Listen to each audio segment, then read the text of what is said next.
3 दिन की दार्जिलिंग ट्रिप से अनीशा अपने परिवार के साथ लौट रही थी।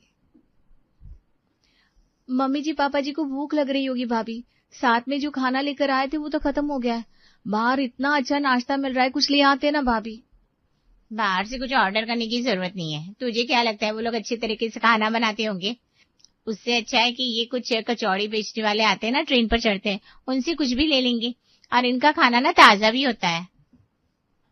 मैं इलेक्ट्रिक केतली लेकर आई हूँ। केटल में पहले चाय बना लेते हैं, उसके बाद मैगी भी बना ली जाएगी। बाहर की चीज कितनी भी अच्छी क्यों ना दिखे, उस पर भरोसा नहीं किया जा सकता। पता नहीं किस तरह से बनाई गई हो, किसके हाथ से छुई हो। मैंने तो एक बार एक वीडियो भी देखा था। एक ठेले वाला अपने खाने की टोकरी लेकर टॉयलेट के अंदर बैठा हुआ था। उसके बाद से तो मैं बाहर का खाना देखकर 100 बार सोचती हूँ। और इसी बात पर चलती हुई ट्रेन में बैग से निकाली जाती है इलेक्ट्रिक केटल। जरा ट्रेन धीरे होगी तो अगले स्टेशन पर मैं मैगी का पैकेट भी ले आऊंगा और चिप्स भी। बाकी किसी को कुछ खाना है तो बोल दो। किसी को कुछ नहीं खाना है, और अगर आप सामने से पूछेंगे तो लोग हाँ ही कहेंगे। 1-2 बिस्किट के पैकेट भले ले आइएगा, चिप्स वगैरह सब नकली रहते हैं। अगले स्टेशन पर ट्रेन 5 मिनट के लिए रुकती है और मोहन जाकर 5 पैकेट मैगी और 2 बिस्किट के पैकेट ले आता है। ब्रेड की पैकेट भी ले लो भैया, ब्रेड और भुजिया साथ में खा लेना। अरे भैया, आप हमारे मिसेस को नहीं जानते, हर चीज में मिलावट दिखती है। बस ब्रेड तो उसे भी चाहिए होगी। चलिए 1 पैकेट ब्रेड दे ही दो। मोहन सारी चीजें लेकर ट्रेन में चढ़ जाता है। एक बात समझ में नहीं आई, इसने मैगी की पैकेट क्यों खरीदी? हमारे देशवासियों को तो तुम जानती हो, जरूर कोई दिमाग लगाने की कोशिश कर रहा होगा। पिछली बार तो एक यात्री ट्रेन में आयरन ले आया था और इस पर उसने आमलेट बना ली। बोलो, अगर इन लोगों ने भी कहीं ऐसा वैसा दिमाग लगाया होगा तो ये दिक्कत वाली बात हो जाएगी। हमारा भी तो कुछ फर्ज बनता है कि नहीं? तो अब क्या करें? एक काम करो, रेलवे विभाग वालों को फोन करके खबर कर दो। बोल दो ट्रेन में अगर कोई 19-20 होने का खतरा लगे तो जरा नजर बनाए रखिएगा। दुकान वाले तो अपने हिसाब से अंदाजा लगा रहे थे कि ये लोग सिर्फ मैगी के पैकेट लेकर जाएंगे, लेकिन बर्थ पर तो उससे भी एक कदम आगे की तैयारी चल रही थी। ऐसा लग रहा था जैसे ट्रेन का डिब्बा नहीं, पूरा किचन खुल गया हो। ये लो भाभी, मैंने प्याज काट दी। और ये हरी मिर्च और अदरक भी तैयार है। ऐसी मैगी बनेगी कि लोग खुशबू से ही सीट छोड़कर आ जाएंगे। कच्ची सब्जियां कट रही थी तो अगर मुरमुरे भी मंगवा लेते ना तो झाल मुरी बन जाती। अरे मैं तो सिर्फ मैगी के पैकेट लेने गया था, पीछे यहाँ तो सब्जी मंडी लग गई। ये सब्जियां लेकर कौन आया? तभी दूसरी तरफ से प्रदीप भी वहां आता है। तो इस तरफ से उतरा था तो मैं उस तरफ से उतरकर सब्जियां लाने चला गया। पर मुझे ये समझ में नहीं आ रहा, इतनी चीजें आप महिलाओं ने मंगवा तो ली है, पर ये सब बनेगा कैसे? मैगी का बेल बनाने वाली होगी इसमें, है ना? बड़ा सिंपल है भैया। तीनों भाइयों ने सोचा भी नहीं था कि उनकी बीवियां क्या करने वाली है। वृंदा कितली का ढक्कन खोलकर और गर्म पानी में मैगी, प्याज, हरी मिर्च, अदरक और मसाला डालकर बंद कर देती है। उधर दूसरी कितली में विदिशा चाय बनाने में लगी थी। पापा जी उठ जाइए, चाय बन गई है। चाय के साथ थोड़ी मैगी भी खा लीजिए, एक बार के लिए आधार हो जाएगा आपको। पिछले 2 घंटे से कुछ गया नहीं है आपके पेट में, सब फ्रेश है। सभी के हाथों में गर्मा गर्म चाय के कप थे और उधर केतली में मैगी भी बस तैयार होकर बाहर निकलने वाली थी। पूरे डिब्बे में खुशबू फैल चुकी थी। तभी अचानक, रास्ता दीजिए रेलवे फोर्स। 2 जवान बर्थ के सामने आकर खड़े हो जाते हैं। सबके हाथ वहीं के वहीं रुक जाते हैं। लगता है मैगी की खुशबू पैंट्री कार तक पहुंच गई। ट्रेन के अंदर इलेक्ट्रिक केतली चलाकर खाना बनाना मना है। पढ़े लिखे है कि नहीं आप लोग? चलिए आप जुर्माना भरिए। तुम तो बोल रही थी बाहर का खाना नहीं खाएंगे, यहाँ तो तुम्हारे खाने ने हमें ही खा लिया। मिल गई शांति तुम्हें? लता की तीनों बहुओं का प्लान चौपट हो गया। मैगी भी गई, चाय का मजा भी गया, ऊपर से पूरे 10,000 रुपए का फाइन अलग भरना पड़ा। उदास चेहरों के साथ पूरा परिवार घर लौट आता है। मिल गई शांति तुझे? मुझे तो पहले ही लगा था कि होगा बड़ा हंगामा। पैसे गए तो गए, मोहन की इज्जत कितनी गई। तू बड़ी बहू है विदिशा, ये उम्मीद नहीं की थी मैंने तुझसे। वही तो लता जी, मेरी तो आंख लग गई थी। मुझे तुम लोगों ने ऊपर सोने को भेज दिया। अब मुझे क्या पता था ये लोग ऐसे काम संभाल रहे हैं। तुम तीनों को बुद्धि है कि नहीं? ट्रेन सरकारी प्रॉपर्टी होती है, सरकार ने इस्तेमाल करने दी है, बर्बाद करने नहीं।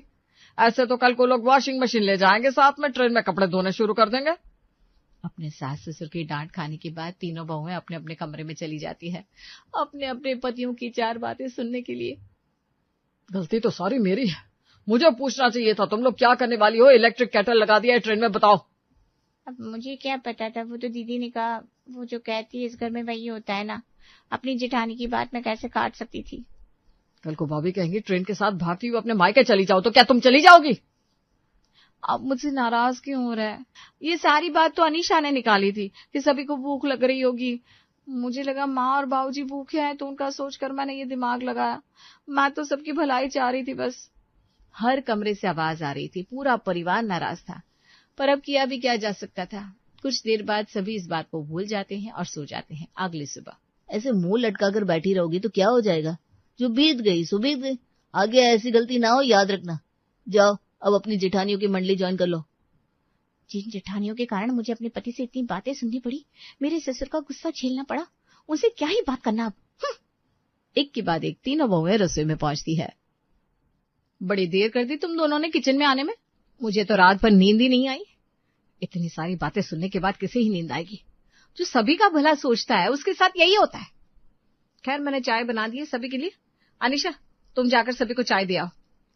विदिशा ये कहती है कि उसके बाजू में अनीशा फ्रिज खोलकर खड़ी थी, फिर भी कोई जवाब नहीं देती।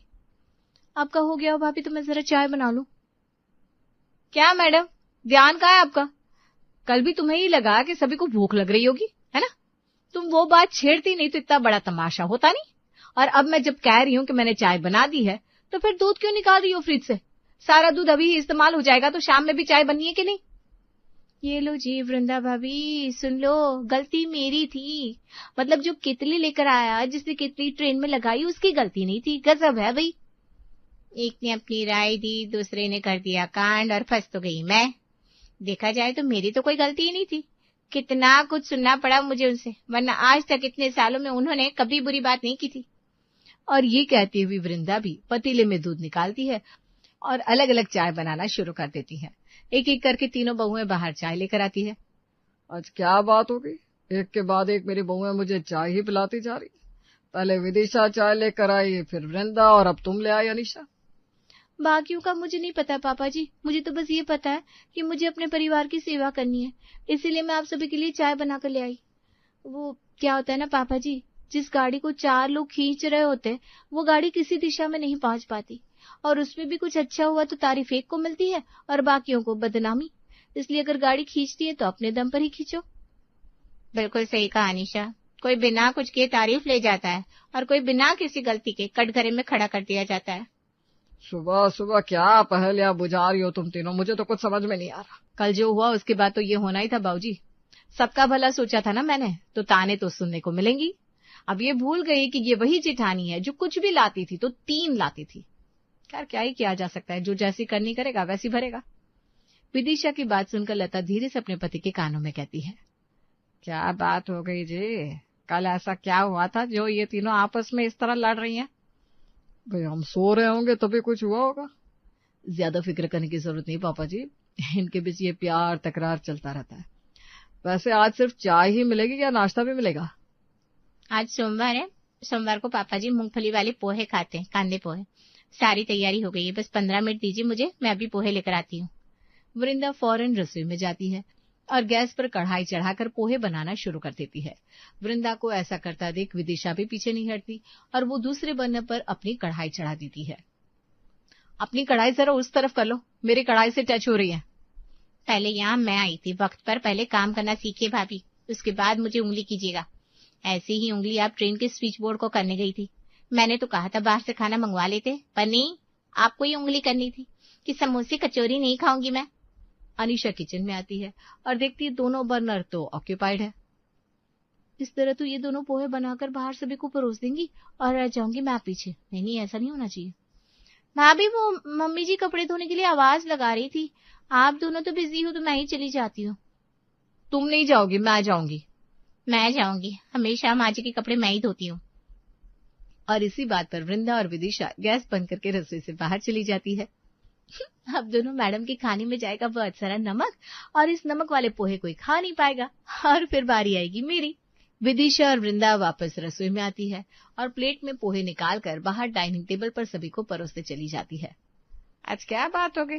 पहले 3 कप चाय, अब 2 प्लेट पोहे।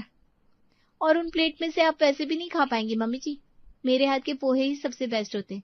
जरा 10 मिनट इंतजार कीजिए, मेरा पोहा भी आ रहा है गर्मा गर्म।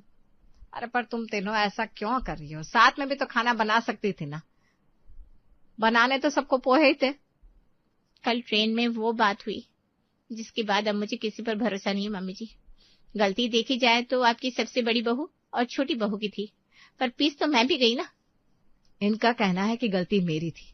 अरे भाई, तो मैं अगर गलत कर रही थी तो तुम मुझे रोक देती। इन्होंने रोका नहीं क्योंकि ये चाहती थी कि मुझे डांट पड़े। मैंने तो कहा ही था कि बाहर खाना मिल रहा है, मंगवा लेते। आपको ही बड़े हाइजीन की पड़ी थी भाभी। और वैसे वृंदा भाभी, आपको भी बड़ी उंगली हो रही थी। लो, हो गई सारी उंगली। ये लो, तुम तीनों अभी भी कल की बात पर अटकी हुई हो। अरे रात गई बात गई, मैं तो भूल भी गया कि कल हम दार्जिलिंग से आए।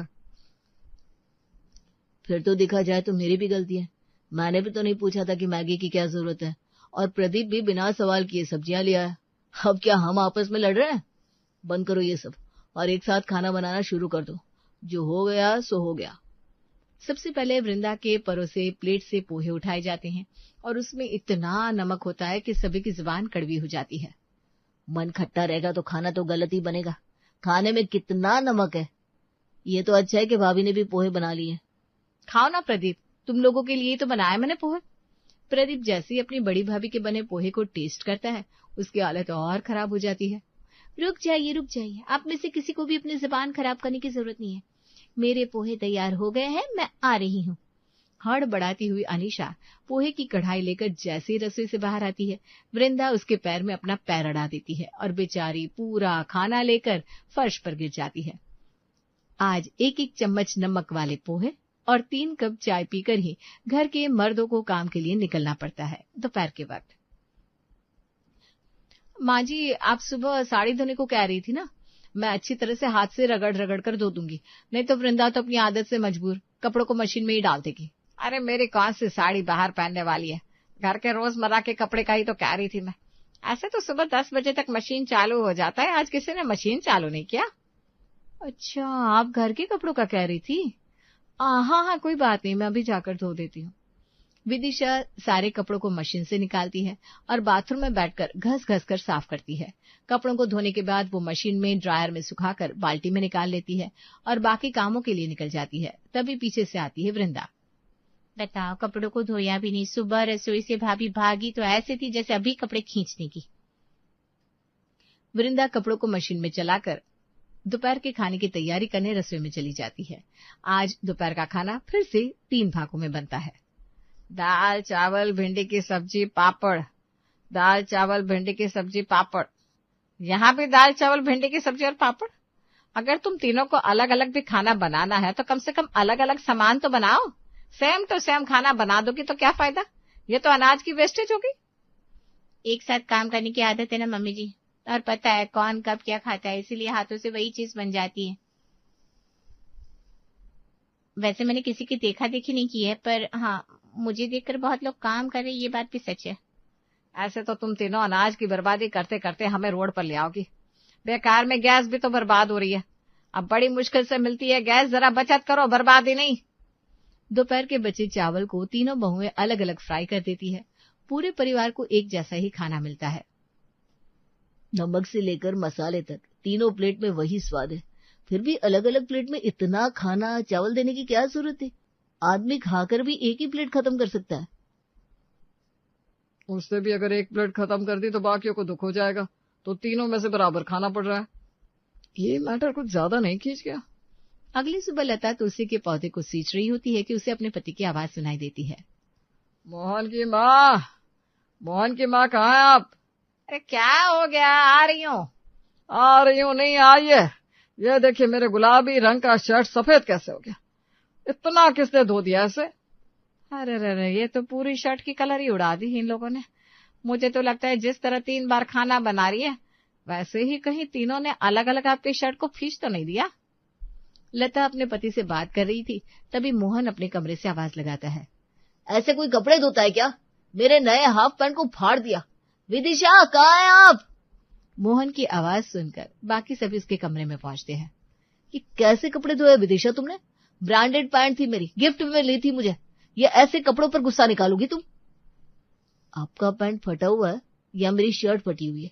और प्रदीप भैया के मुंह से आप तीनों ये क्या कर रही हो? इस तरह तीनों अलग अलग एक ही काम को करोगी तो ठीक होने की जगह बिगड़ जाएगा। हम तीनों की रसोई में एक जैसा खाना देकर परेशान है ना आप सब? हम दोनों एक ही कपड़े को धो रहे हैं, इससे परेशान है ना आप सब? एक ही जगह को हम तीनों अलग अलग साफ कर रहे हैं, इसीलिए परेशान है ना आप सब? तो इसका एक ही उपाय है, 3 अलग अलग ससुराल हो जाए। 3 अलग अलग ससुराल हो जाए। 3 अलग अलग ससुराल हो जाए। एक बात इतनी लंबी चली जाएगी कि एक रसोई से 3 ससुराल पर बात आ जाएगी, किसी ने नहीं सोचा।